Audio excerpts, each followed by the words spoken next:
ഉണ്ടെന്ന് ഞങ്ങൾക്ക് ഉറച്ച വിശ്വാസമാണ്. ജനങ്ങളത് ആഗ്രഹിക്കുന്നുണ്ട്. ഒരു ഭരണ മാറ്റം, ഒരു വികസനത്തിനുള്ള ഒരു തുടക്കം ജനങ്ങൾ ആഗ്രഹിക്കുന്നുണ്ട്. അതുകൊണ്ട് തന്നെ ഈ മണ്ഡലങ്ങളിലെല്ലാം ഭാരതീയ ജനതാ പാർട്ടി ശക്തമായ നിലയിൽ വിജയിച്ചു വരും. ഈ 4 മണ്ഡലങ്ങളിൽ ബിജെപി വിജയിക്കും തന്നെയാണ് പ്രതീക്ഷ. പിന്നെ തീർച്ചയായിട്ടും ജനങ്ങളത് പ്രതീക്ഷിക്കുന്നുണ്ട്. ജനങ്ങൾ ആഗ്രഹിക്കുന്നു ഭരണമാറ്റം. കാർത്തിക ചേച്ചി, നേമം മണ്ഡലത്തിൽ എങ്ങനെയാണ് ഇത്തവണ ബിജെപിയുടെ സാധ്യതകൾ എങ്ങനെയാണ്? വളരെ നല്ല പ്രവർത്തനമാണ്. ഞങ്ങൾ എന്തായാലും വിജയിക്കും, അത് 100% ഉറപ്പാണ്. ഒരു മാറ്റം നമുക്ക് എപ്പോഴും വേണം. അതിനുവേണ്ടി എല്ലാവരും നന്നായിട്ട് പരിശ്രമിക്കുന്നുണ്ട്. അത് വിജയം നമുക്ക് തന്നെയാണ്. ചേച്ചി, ഇപ്പോ കഴിഞ്ഞ 5 വർഷത്തെ ശിവൻകുട്ടിയുടെ പ്രവർത്തനങ്ങൾ എങ്ങനെയുണ്ട്? ശിവൻകുട്ടിയെ പറ്റി എന്താണ് അഭിപ്രായം? എന്തൊക്കെയോ കാട്ടിക്കൂട്ടി വെക്കുന്നുണ്ട് പ്രവർത്തനത്തിന് വേണ്ടി. ഹിന്ദുക്കളുടെ വോട്ട് കിട്ടാനും എന്തൊക്കെയോ ഉദ്ഘാടനം നടത്തി എന്തൊക്കെയോ അവർക്ക് വേണ്ടിയിട്ട് കാണിച്ചു കൂട്ടുന്നുണ്ട്. പക്ഷെ ഒരു പ്രവർത്തനവും നടന്നിട്ടില്ല, ഒരു വികസനം വന്നിട്ടില്ല. നമ്മുടെ പുതിയ തലമുറയ്ക്ക് വേണ്ടിയിട്ട് രാജീവ് തന്നെ വരണം, എന്നാലേ ഞങ്ങൾക്കൊക്കെ ഒരു പ്രയോജനം ഉണ്ടാവുള്ളൂ. തിരുവനന്തപുരം നഗരത്തിൽ കഴിഞ്ഞ ഒരു 5 വർഷമായിട്ട് പ്രത്യേകിച്ച് മാറ്റങ്ങളൊന്നും ഉണ്ടായിട്ടില്ല.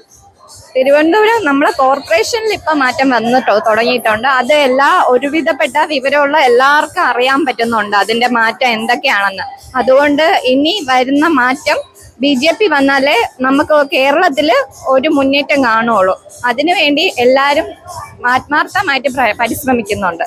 ശിവൻകുട്ടി പക്ഷെ പറയുന്നത് ഇവിടെ ബിജെപിയുടെ സീറ്റ് 2 ഇരട്ട പൂട്ടി എന്നാണ് അദ്ദേഹം പറയുന്നത്. നടക്കുമോ? അവര് സാധാരണ ആൾക്കാരുടെ കണ്ണിൽ പൊടിയിടാൻ വേണ്ടിയിട്ട് അങ്ങനെ പറഞ്ഞുണ്ടാക്കുന്നതാണ്. ഇതൊന്നും കേട്ട് കഴിഞ്ഞാൽ നമ്മൾ അരിയാഹാരം കഴിക്കുന്ന ആൾക്കാർക്ക് അതൊന്നും ദഹിക്കൂല. ഞങ്ങൾക്കറിയാം എന്ത് ചെയ്യണമെന്നുള്ളതും എങ്ങനെ പ്രവർത്തിക്കണമെന്നുള്ളതും.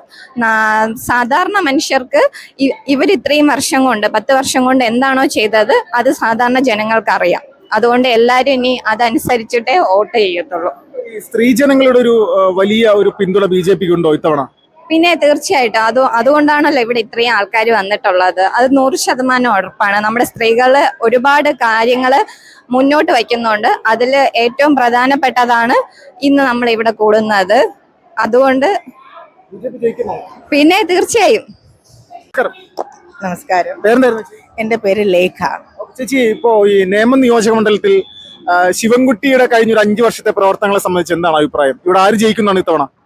ശിവൻകുട്ടിയുടെ പ്രവർത്തനം എന്ന് പറഞ്ഞാൽ അദ്ദേഹം വികസന പ്രവർത്തനങ്ങൾ ഒന്നും തന്നെ നടത്തിയിട്ടില്ല. ഫണ്ടുകൾ ഒരുപാട് അനുവദിച്ചിട്ടുണ്ട്. ഞങ്ങളുടെ എസ്റ്റേറ്റ് വാർഡിൽ തന്നെ ഒരു 2 കോടിയുടെ ഫണ്ട് നിശ്ചയിച്ചിട്ടുണ്ട്. അത് എന്തിനാണെന്ന് ചോദിച്ചാൽ ജനങ്ങൾക്ക് അറിയത്തില്ല ആ ഫണ്ട് എന്തിനാണ് വിനിയോഗിച്ചതെന്ന്. ഒരു ചാനൽ മണ്ണിട്ട് മൂടാനാണ് ഈ 2 കോടി വിനിയോഗിച്ചിരിക്കുന്നത്. ഇതുപോലെ അവർ പ്രകടന പത്രികയിൽ പറയുന്നുണ്ട് 900 കോടിയാണ് അവർ ഈ വികസനത്തിന് വേണ്ടിയിട്ട് ശിവൻകുട്ടി MLA നമ്മുടെ മണ്ഡലത്തിൽ അവർ വിനിയോഗിച്ചതെന്ന്. ഈ 900 കോടിയുടെ വികസനം എന്താണെന്ന് ഞങ്ങൾക്ക് നാട്ടുകാർക്ക് ഇതുവരെ മനസ്സിലായിട്ടില്ല. അതുപോലെ തന്നെ കേരള സംസ്ഥാനം രൂപീകരിച്ചതിന് ശേഷം ഇടത് വലത് കക്ഷികളാണ് നമ്മുടെ കേരളം ഭരിച്ചുകൊണ്ടിരിക്കുന്നത്. പക്ഷേ നമ്മുടെ തിരുവിതാംകൂർ തിരുവിതാംകൂർ രാജാക്കന്മാരുടെ ആ വികസന പ്രവർത്തനങ്ങളിൽ നിന്നും ഒരു പടി പോലും നമ്മുടെ